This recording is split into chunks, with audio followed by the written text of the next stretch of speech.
distintas opciones en el mundo, es decir, la protección a los refugiados no es como que haya un estándar claro en el mundo. Por ejemplo, vemos lo que está sucediendo en Europa y las imágenes que ustedes conocen muy bien sobre casos dramáticos. Me parece que la realidad que empieza a vivir México, sobre todo por el cruce de centroamericanos hacia Estados Unidos y muchos que ya están empezando a quererse quedar en México, obliga primero a tener un plan. ¿Qué vamos a hacer si estos flujos se incrementan, como sucede, por ejemplo, con los flujos de niños, niñas y adolescentes, migrantes no acompañados, cada verano? Sabemos que cada verano estas cifras se incrementan. Bueno, ¿qué plan va a haber? Me parece que uno muy importante tiene que ver con brindar seguridad. Es increíble que los migrantes sigan desapareciendo. Otro tema también muy importante tiene que ver con las políticas en materia de asistencia a quien quiera solicitar asilo a nuestro país. Es decir, ¿qué le pasa a una persona un solicitante? El solicitante, bueno, si se la quiere aventar, digamos, el procedimiento tiene que ir a una oficina de la Comar o a una estación migratoria o algún espacio, digamos, propio para estas solicitudes, como pudiera ser una embajada mexicana en sus respectivos países, pero la mayor parte de estos casos suceden ya en las estaciones migratorias. Al iniciar el trámite, no es un trámite breve, es un trámite que requiere también que del lado del gobierno mexicano se investigue cuál es la condición real que vive esa persona en su país. Es decir, si está diciendo la verdad, si realmente su vida corre peligro, si realmente le están violando derechos humanos. Y a partir de esa investigación, el gobierno mexicano toma una decisión que puede ser tanto la parte de asilo, puede ser también el otorgar, el reconocer la condición de refugiado, o puede ser también brindar protección complementaria. Son como, digamos, las tres figuras que se derivan del asilo. Este proceso de investigación toma demasiado tiempo y entonces muchos de los solicitantes declinan y dicen, yo ya no quiero saber nada y mejor regrésenme a mi país. Ese es uno de los temas que debe cambiar, que México a través de esquemas de cooperación y de intercambio de información pueda tener mucho más claridad en quién es quien está solicitándolo. Y hay métodos también muy en términos humanitarios, muy correctos para hacer estas entrevistas. Por ejemplo, pues tanto que se habla de lo que cooperamos con los Estados Unidos tiene procesos ya muy armados en esta materia, o incluso se podría aprender también de la experiencia que hoy vive la Unión Europea. Hay mucho de lo que se puede aprender, sí se requiere pues perderle un poco, digamos, como el miedo y las resistencias al tema. A mucha gente dice, oye, pero yo no sé quién va a llegar a mi país, o por qué no privilegiamos primero dar pues mucho más apoyo a los mexicanos, que la mitad de nuestra población está en pobreza. Pero este tema, pues yo creo que en un país como el nuestro, con 35 millones de mexicanos o descendientes de mexicanos en Estados Unidos, pues ¿cuántos de nosotros no tenemos algún familiar, algún amigo, algún conocido viviendo en los Estados Unidos? Sabemos que migrar no es una decisión sencilla, que la gente no migra por gusto y mucho menos el tema ya de cuando alguien está solicitando asilo. Quien solicita asilo es de las personas más vulnerables, es aquellos que están viviendo a merced de las maras, es aquellos que están en la guerra como la de Siria, son aquellos que, bueno, lo comentaban con el caso que planteaba el compañero de Univisión hace rato, son personas que si regresan a su país los pueden matar. Esos son los casos a los que México debe tenderles la mano. Y aquí hay también una experiencia que es importante retomar, digamos, para perderle el miedo al tema. No será la primera vez. México acogió literal a miles de refugiados en el siglo pasado. Guatemaltecos, chilenos, españoles, argentinos, brasileños. México fue la casa de muchos y a México no le fue mal. Pero la cobija sigue alcanzando para todos. Es que no son tampoco cifras gigantescas, somos un país de 120 millones de habitantes, somos la 15ª economía mundial, lo que sí nos parte la cara es nuestra desigualdad, nuestra corrupción, nuestra impunidad, pero sí somos un país que tiene la capacidad para poder dar mucho más acogida. Por ejemplo, pongámoslo en números y realidades regionales, Brasil ya dio 8,000 visas a sirios, no la totalidad de las visas no se han utilizado, pero es un proceso que va paulatinamente. No es algo que vaya a hacernos ni más pobres ni más ricos en México, pero que sí, por el contrario, le puede cambiar la vida a centenas de personas. Estamos fallando en los trámites burocráticos, digamos. Yo creo que estamos fallando en entender el concepto y creo que por eso quedó mal la reforma desde 2011, porque incluso lo platicábamos en la rueda de prensa, duró 3 años el debate de esta iniciativa. Llegar hasta la parte conceptual ¿cuál es la diferencia entre asilo, refugio y protección complementaria? Eso nos tomó muchísimo tiempo y fue revisar las convenciones, los tratados, las prácticas internacionales, revisar todo el marco normativo para entonces decir cómo queremos que pueda ser esa mejor redacción del artículo 11. Entonces, creo que nos falta entenderlo más. Pongo un ejemplo y que creo que va a ser uno de los siguientes debates. Lo apuntaba Santiago Corcuera al final de la rueda de prensa. El principio de la no devolución. Cuando uno oye en estos debates de migración o de refugiados y demás, el principio de no devolución, los gobernantes y los políticos todos se aterran. ¿Por qué? Porque no está bien entendido. El principio de no devolución quiere decir que no voy a hacer devoluciones masivas. Quiere decir que primero voy a investigar tu caso y te voy a preguntar antes de devolverte a tu comunidad de origen donde probablemente tu vida corriera peligro. Entonces, hay un marco conceptual que no está tan claro y que requiere de todos, legisladores, políticos, gobierno, todos ponernos a estudiar mucho más sobre el derecho internacional de los derechos humanos. Sí hay, insisto, una parte técnica. Y la otra sí tiene que ver con política pública.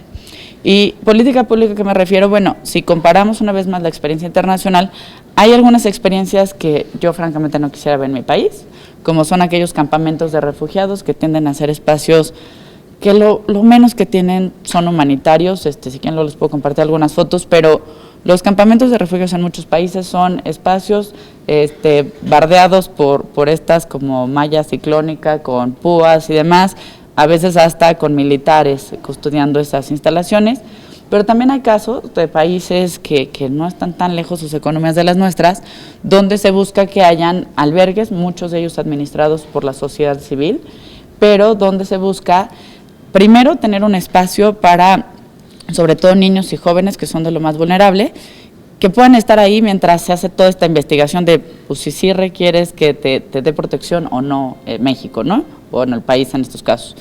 Y también que van preparándolos para políticas de acogida, es decir, si ya te vas a quedar en México o te vas a quedar en X país, ¿qué es lo que tienes que hacer? Tienes que aprender el idioma, tienes que buscar un oficio, un trabajo, dónde vivir.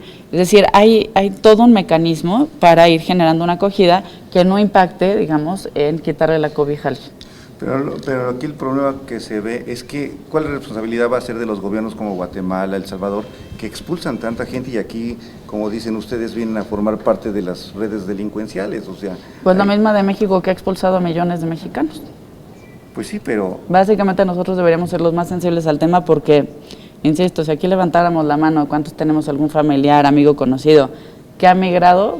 Yo creo que todos. Entonces, me parece que por congruencia, México no puede tener un discurso con Estados Unidos y decir que la frontera es inhumana y que Trump quiere hacer muros, y por el otro lado nosotros levantar pues cada vez políticas de mayor seguridad y menos humanas en la frontera sur. Es un tema, me parece, de elemental congruencia y si bien a mí me gustaría que los millones de mexicanos regresaran a México, también creo que aquellos que necesitan salir de sus hogares y que muchos lo harían de una forma hasta temporal, ¿cuántos guatemaltecos o cuántos chilenos o cuántos argentinos o cuántos brasileños o españoles que vinieron en el siglo pasado, cuántos que van a vivir en México?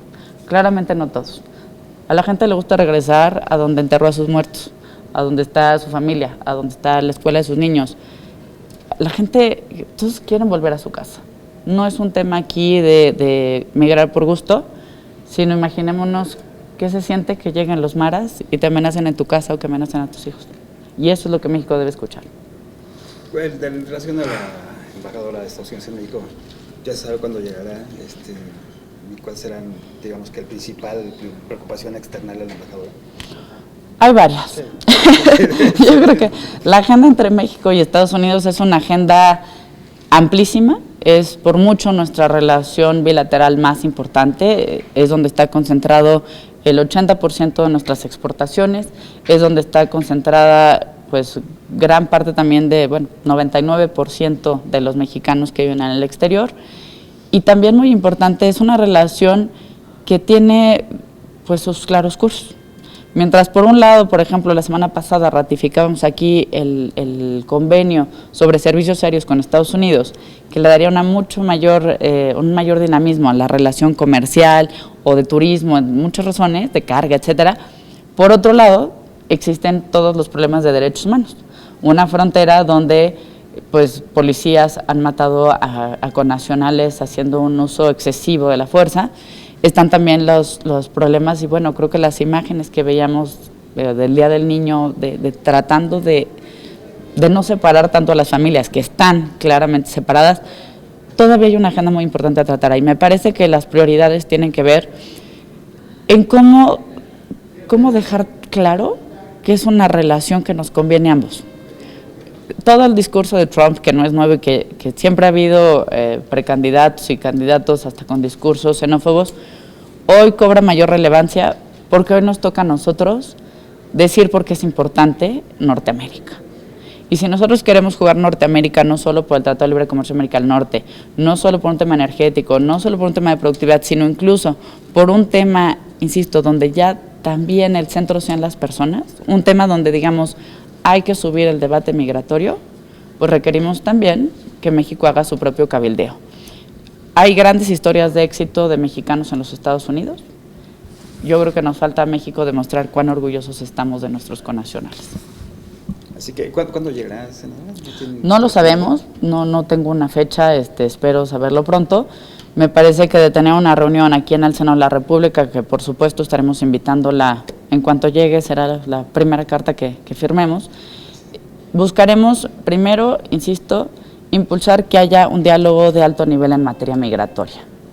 Las personas no pueden estar fuera del diálogo entre ambos países. Hay un diálogo económico de alto nivel, hay diálogos, bueno, en todas las materias, tienen que estar las personas también en el centro de esos debates. Otro tema muy importante que tenemos que buscar es cómo agilizar y cómo ser mucho más dinámicos los encuentros con nuestros pares. No únicamente bajo el esquema de las reuniones interparlamentarias, sino incluso bajo intercambios, por ejemplo, temáticos.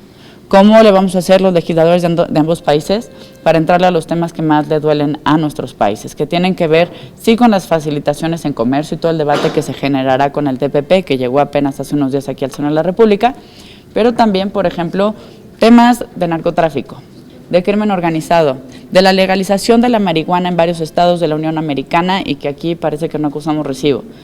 Temas tan importantes como el flujo de armas. Parte de lo que veíamos aquí con todas estas cifras, ¿qué país de América Latina produce armas? La inmensa mayoría vienen de potencias militares y un vendedor de armas muy importante son los Estados Unidos y es un tema que ha quedado hecho a un lado. Como muchos otros, como el fallo Avena, como muchos otros, pero creo que es importante pedirle a la que será la nueva embajadora de los Estados Unidos en México, a la embajadora Jacobson, será muy importante que nos ayude también a agilizar la relación parlamentaria con los senadores, con los congresistas estadounidenses y por supuesto incluso hasta niveles locales. No podemos dejar pasar que California, por ejemplo, es la octava economía del mundo, tiene el 98% de sus trabajadores agrícolas, son trabajadores latinos. Hay una realidad y yo creo, y sí quisiera pedirle a la futura embajadora que esté también trabajando cerca del Senado. Los senadores tenemos una voz, tenemos mucho que decir y por supuesto que queremos entrarle a la defensa de nuestros connacionales, coordinándonos con el embajador Sada y también con ella. Fue lamentable que haya tardado tanto este nombramiento, o sea, finalmente pasaron muchos meses y sin la embajadora se seguían las relaciones normales. Pues yo creo que los embajadores existen por algo. Y creo que el diálogo y la representación que tiene un embajador es importante. En el caso concreto de Roberta Jacobson, me parece fundamental porque además es una gran diplomática estadounidense, es la artífice de este relanzamiento de relaciones entre Estados Unidos y Cuba, que fue básicamente lo que le costó la ratificación, es precisamente lo que dilató su ratificación en el Senado estadounidense. Yo creo que va a ser una buena apuesta, y es una buena apuesta porque además es una coyuntura importante. México renueva a su embajador en los Estados Unidos, se va Carlos Sada para allá, un funcionario que si bien no es de carrera en el Servicio Exterior Mexicano, básicamente ha pasado por todos los consulados importantes en la Unión Americana y en todos con extraordinarios resultados. Y por otro lado, ya se incorpora por fin esta embajadora de los Estados Unidos en nuestro país. Entonces, creo que será una oportunidad para renovar diálogo y para buscar que ambas embajadas no sean únicamente voceros de, en el caso nuestro, la Secretaría de Relaciones Exteriores o en el caso de la señora Jacobson del Departamento de Estado, sino que sean realmente voceros de todos los poderes, de todas las entidades de gobierno, incluso la sociedad civil. el diálogo entre México y Estados Unidos es un diálogo que probablemente nos equivocamos muchos y creo que todas las partes en darlo por hecho. Pensamos que la relación ya caminaba bastante bien sola porque ahí están los resultados. Pero a veces creo que como a los políticos se nos olvida decir lo que sí hacemos bien y a México se le olvidó decir lo que sí hace bien y lo mucho que Estados Unidos necesita de México. ¿Tocarán el tema Trump con ella? Pues mira, probablemente se toque porque ya se toca en todos lados, pero al final pues creo que todos seguimos tocando madera para que un xenófobo, misógino, etcétera, no vaya a llegar a presidir el país más poderoso del mundo. ¿Ya hay una agenda en comisiones para el análisis del TPP? Hay un acuerdo que se votó en el Pleno del Senado de la República en diciembre pasado y que dice cómo serán los trabajos para la dictaminación del TPP. La Comisión de Relaciones Exteriores será la comisión que ya de hecho tiene el primer turno, ya fue turnado por la mesa directiva comisiones, así que será la comisión coordinadora y responsable de emitir el dictamen. Nuestros compromisos son muy claros. Primero, queremos que sea un proceso ejemplar, inédito y transparente. Sabemos que el TPP tiene muchísimas materias, muchísimos ángulos, es, bueno, no solamente por la cantidad de páginas, sino por los compromisos que adquirirá México. Es un tratado importantísimo y que involucra a 12 economías del mundo, que representan pues nada más el 40% del Producto Interno Bruto mundial. Entonces la responsabilidad es altísima. Lo que nosotros tenemos como compromiso es trabajar con las otras 8 comisiones codictaminadoras, elaborar un plan de trabajo. Se van a llevar a cabo audiencias públicas donde nuestra expectativa es, por un lado, incluir a todas las voces. No queremos que sean mesas únicamente de una sola voz o una sola tendencia, sino queremos que sean plurales, que representen al gobierno, a los negociadores, a los sectores productivos, a las ONGs, a la sociedad civil. Queremos que estén realmente todas las voces. No va a ser un ejercicio sencillo, insisto, es inédito, entonces tenemos que ponernos muy creativos y buscar cómo lograr hasta esa gran convocatoria que merece este tratado y que merece ese debate. Y por otro lado, también muy importante buscar cuáles serán los mecanismos de gran transparencia. Sabemos que el canal del Congreso realiza una labor muy importante, pero queremos llegar literal a todos los hogares, a todas las personas y que nos den su opinión. Que si bien pues es difícil pensar en cómo trasladarse a estos foros y que buscaremos incluso que algunos se hagan en distintos estados o regiones del país, sabemos que no todo el mundo puede lograr esa participación aunque quisiera. Entonces hay que buscar hasta cómo podrán hacernos llegar sus preguntas, sus comentarios, sus inquietudes, que sea realmente un debate de México, no únicamente del Senado de la República. Gracias. Muchas gracias a ustedes. Gracias.